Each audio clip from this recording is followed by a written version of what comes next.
Mwalimu, karibu kwenye kipindi chetu hiki cha Sifa na Kuabudu kinachopatikana kwenye chaneli yetu ya Ibada Halisi TV, na leo tuko hapa tunatamani tujue mambo machache yanayohusiana na ibada ya sifa na kuabudu. Kabla hatujakwenda mbali, natamani tunijue majina yako. Unaitwa nani mwalimu? Karibu. Asante, naitwa Elizabeth Minga. Elizabeth Minga. Hapa kanisani EAGT Galilaya hapa Uyole. Wewe unahudumu kwenye eneo gani hasa kwenye eneo la sifa na kuabudu? Mimi ni mwimba kwaya, pia ni mwalimu wa kwaya. Okay, ni mwalimu wa kwaya. Hapa kanisani tuna kwaya ngapi? Hapa kanisani tuna kwaya 2. Ndio.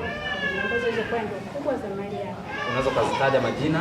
Ndio, kwaya moja inaitwa The Winners Gospel Choir. Na nyingine inaitwa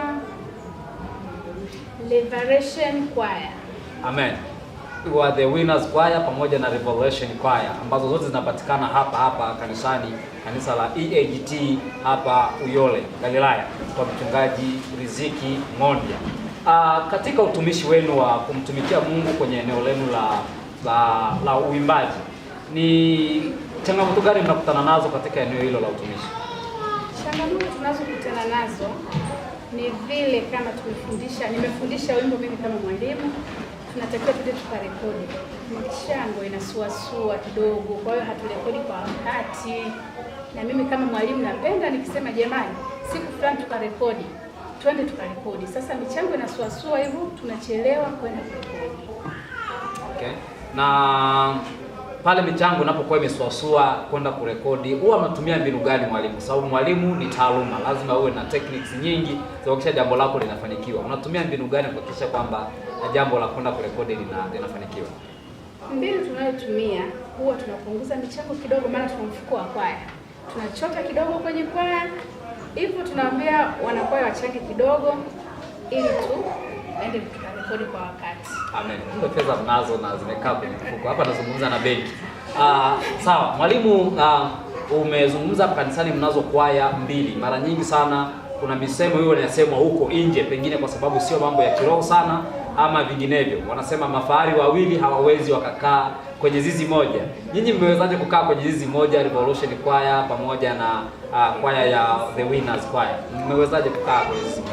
Sisi tunamshukuru Mungu. Kiukweli tunapendana. Na kinachosababisha tupendane kwanza ni maombi. Tunaomba sana, Mungu anatusaidia, anatupa upendo, na ndio maana tunapendana.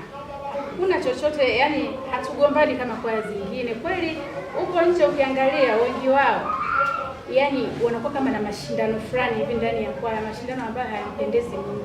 Lakini sisi hicho kitu hatuna. Tunapendana, tuko kitu kimoja, na tukisema twende tukahubiri sehemu, tunaenda wote.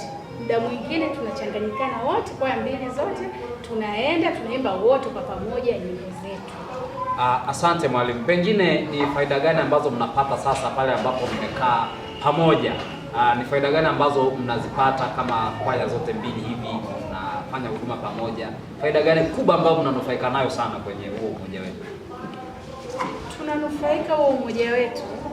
Kwa mfano labda tukitoka nje kwenda kuhubiri, kwa hiyo tunamwomba mchungaji wetu kwanza, tunaomba twende tukahubiri nje. Kama ni Jumapili hivi, tunamwambia jioni tunaenda tukahubiri nje. Kwa hiyo tunaenda wote, kwaya zote 2, tunachanganyikana tunaenda kuhubiri nje.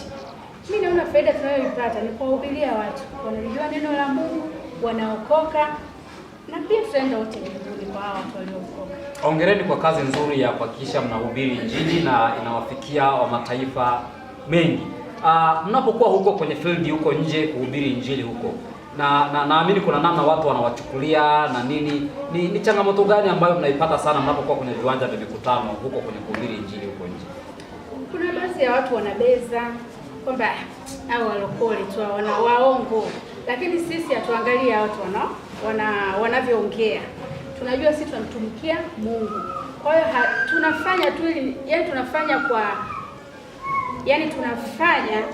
jambo kwa sababu sisi kwanza tumeokoka. Hatuangalia hao watu wanaosema mnabeza. Sisi tunajua tunamtumikia ni Mungu. Hivyo hatuangalii, na tunaendelea kila siku kutoka nje na tunahubiri. Hatuangalia watu wanasemaje. Na tamani nipate uzoefu kidogo wa huduma yako hii ya uimbaji, hususan kwenye hilo eneo lako la ualimu. Una muda gani nalo kwenye uzoefu wa ualimu? Kwa ualimu nina uzoefu kama miaka 3 katika kwaya hii, na uzoefu kama miaka 3. Ninaamini ni mzoefu wa kutosha mwalimu. Pengine unapokuwa kwenye eneo lako hilo la utumishi ya ualimu na nini, kama mwalimu binafsi, changamoto gani ambazo unakutana nazo kama mwalimu binafsi kwenye utekelezaji wa majukumu yako ya kila siku kwenye eneo hilo la uimbaji? Changamoto ninazozipata, kuna baadhi ya nyimbo unaweza ukatunga vizuri, lakini yani unatamani kwaya ifike sehemu fulani, au huyu mwimbaji na huyu au anakuwa anatamani waimbe hivi ninavyotaka mimi, lakini utakuta wanashindwa pale ninapotaka waimbe. Kwa hiyo na mimi huwa naona changamoto. Sasa nakuwa kama ngoja tu niendane nao hivyo hivyo, lakini inakuwa mimi sipendi hivyo. Hata baadhi ya step tulikuwa tunafundishana, natamani wacheze step ambayo sio kila mtu aiige hiyo step, yaani yule mtu anayeiga apate shida, lakini wanakuwa wazito. Kwa hiyo na mimi hiyo ni changamoto kwangu. Bila shaka hayo ni mambo ya kimaumbile ambayo kila mtu kuna namna Mungu alivyomuumba, anaweza akafanya vile ambavyo anataka kufanya, lakini wengine akashindwa. Hizo ni changamoto za kawaida ambazo taratibu naamini wanaweza waka-adapt wakaenda pamoja na wewe. Labda kwa kuhitimisha mwalimu, ni faida gani kubwa ambayo umeipata katika kumtumikia Mungu kwenye hilo eneo la uimbaji? Binafsi wewe kwenye eneo la uimbaji umepata faida gani? Yaani faida kubwa, kwanza mimi napenda kuimba. Na ninavyopenda kuimba, hata nikija kanisani naimba, moyo wangu hata kama nilikuwa na stress sijui za nyumbani huko zinaisha kabisa. Hilo la kwanza, na fly na pressure nakuwa sina hapo. Sasa ni faida pia namshukuru Mungu katika uimbaji ninaeneza Injili. Maana watu wakisikia nyimbo zetu, maana ni mahubiri tosha, wakizisikia watu wataokoka kupitia nyimbo zetu. Mimi naona ni faida kubwa sana kwangu. Asante. Hapa kwenye utangulizi wangu nilitoka kusema kwamba tunazungumza na mwalimu wa kwaya, lakini pia ni kipindi chetu cha sifa na kuabudu. Natamani sasa watu wanaotusikia huko nje wapate ratiba walau hapa kanisani ibada ya sifa na kuabudu huwa inaanza muda gani, ili pia yule ambaye yuko nyumbani ajitahidi kupanga ratiba zake vizuri na kukimbia kuja ibadani ili asije akakosa kipindi hiki kizuri ambacho kinaongozwa na Revolution Choir pamoja na The Winners Choir. Hicho kipindi na mimi natamani siku moja nikiwahi. Hebu tuambie kwamba huwa kinaanza muda gani? Kipindi cha sifa na kuabudu kinaanza saa 4 kamili. Maana ndio ibada yetu inaanza, tunaanza na pambio, zote hizo ni sifa na kuabudu. Baada ya pambio kuisha ndio tunaanza kwaya mbalimbali.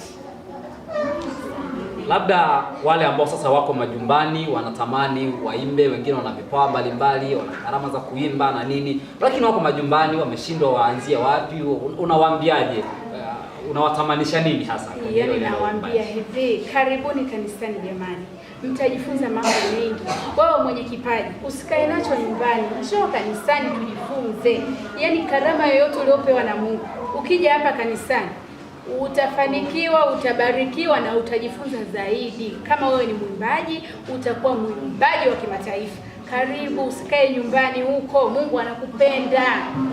Asante mwalimu. Ninatamani sasa kwa kuhitimisha tupate utuelekeze kanisa letu linaitwaje, linapatikana wapi na mchungaji wetu ni nani, ili sasa na wengine ambao wako huko majumbani waweze kupata anwani ya kuweza kufika hapa kanisani. Kanisa letu, kwanza kabisa, sisi tuko mkoa wa Mbeya, wilaya ya Mbeya mjini. Tupo Uyole, mtaa wa Jelele. Kanisa letu linaitwa EAGT Galilaya. Mchungaji wetu anaitwa Mchungaji Nathanaeli, anaitwa Riziki Nathanaeli Ng'ondia. Karibuni sana. Asante. Na mpenzi mtazamaji wa Ibada Halisi TV, nilikuwa na mwalimu wa kwaya hapa kanisani ambao wamekuwa wakihudumu katika kipindi cha sifa na kuabudu, si mwingine ni mwalimu Elizabeth, na ameeleza namna ambavyo ibada za hapa zinakwenda na namna ambavyo huduma hii ya uimbaji ambayo ni huduma pendwa sana kwenye maeneo mengi imekuwa ikifanyika kwenye majengo mengi ya ibada, na umeshuhudia, nafikiri umejifunza mengi, lakini zaidi sana amekukaribisha katika kanisa hili la EAGT Galilaya hapa Uyole kwa mchungaji Riziki Ng'ondia. Ibada kama alivyosema zinaanza saa 4 kamili. Tunatamani na wewe huko siku moja ujiongee hapa. Mimi nimejionea na nimeona vile ambavyo watumishi wa Mungu hawa wanamtumikia Mungu kwa viwango vya juu sana. Na mimi nilikuwa nikikuletea kipindi hiki ni mtoto wa Paul, na nyuma ya kamera yuko Meshaki, bila kusahau dada yetu Rehema. Karibu sana. Shalom, shalom.